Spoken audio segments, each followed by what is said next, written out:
Hi friends, ഒരു trawling season കൂടി അവസാനിച്ചു. പക്ഷേ കടലിനെ ആശ്രയിച്ച് ജീവിക്കുന്ന ആയിരക്കണക്കിന് കുടുംബങ്ങളുടെ പ്രതീക്ഷകൾക്ക് ഇതൊരു പുതിയ തുടക്കമാണ്. കോഴിക്കോട് ബേപ്പൂർ പുളിമൂട്ടിൽ ഇന്നലെ നടന്ന ആഘോഷം ശരിക്കും കണ്ണിനും മനസ്സിനും ഒരു വിരുന്നായിരുന്നു. കടലിൽ നിരന്നു നിന്ന മത്സ്യബന്ധന ബോട്ടുകൾ, ആഘോഷത്തിന്റെ ആർപ്പുവിളികൾ, രാത്രി ആകാശത്തെ വർണ്ണാഭമാക്കിയ പടക്കങ്ങൾ. ഓരോ ബോട്ടും ഓരോ കുടുംബത്തിന്റെ സ്വപ്നമാണ്. ഓരോ യാത്രയും ഒരു ജീവിത പോരാട്ടമാണ്.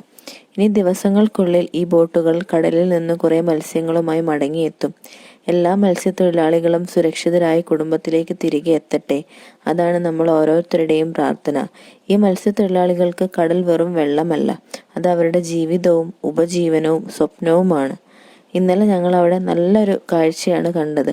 അപ്പോൾ അത് നിങ്ങളിലേക്കും കൂടി എത്തിക്കുകയാണ് ചെയ്തത്. അപ്പോൾ നമുക്ക് അടുത്ത വീഡിയോയിൽ ഇനി വീണ്ടും കാണാം.